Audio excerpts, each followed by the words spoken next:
sinabi ng malaiti ka, kundi mananagot talaga kayo sa akin. Mahangako ko sa inyong pagiging matapat. Ngunit, ayokong umasa kayo at sumama ang loob niyo sa akin kung sakasakaling hindi ko maibigay sa inyo ang inyong ninanais. Huwag kayo mag-arara. Kahit na ano mangyari, hindi ako magtatanim ng galit sa inyo. Pero na sa inyo, anak.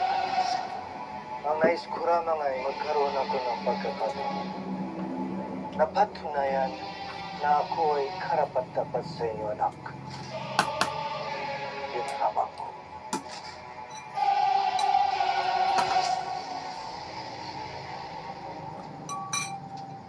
Pauhin, Colonel. Ngunit pumapayag kami ni Julio na suyuin niyo ang aming anak. Tingnan mo yung mama. Talagang nakagagawa ng paraan para lang ipilit ang nais niya. Maraming salamat, Mrs. Borromeo. At pinagbigyan niyo ako ng inyong asawa. Wala namang masama kung pagbibigyan natin si Colonel Julio.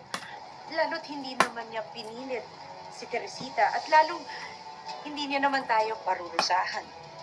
Kung sakaling mabigo siya, Hindi po talaga. Maraming salamat, Mrs. Borromeo. At pinagbigyan niyo ko ng inyong asawa.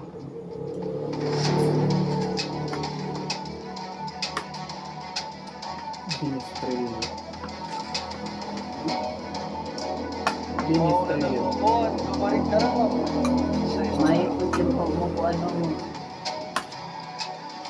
Colonel, paano ang inyong mga regalo? Kunin niyo ramang po at tanggapin na aral ng isang kaibigan.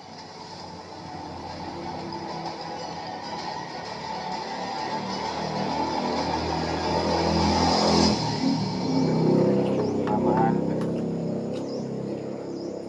Eduardo. Para kanino pong sulat na yan, Herman?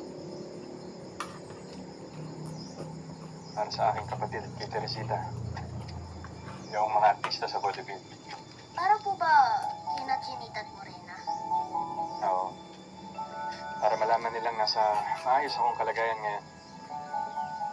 Buti na lamang at may naitabing papel at lapis itong si Pablo. Ano? Problema ko na lamang ngayon ay kung paano ko ito maipadadala sa kanila.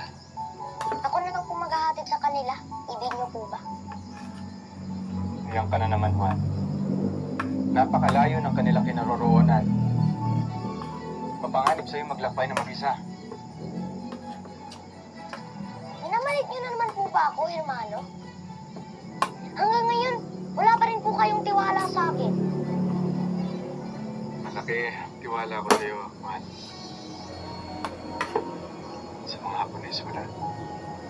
Kaya hayaan mo na lamang akong gumawa ng paraan. Makakasihan pa ako ng pagkakataon ng ating Panginoon. At ako pa mismo makapaghatid ng liyang na ito kay Teresita. Kaya tayo na. Hindi ka dapat nakialam sa usapan namin. bakit hindi? Ay maayos naman siya makipag-usap.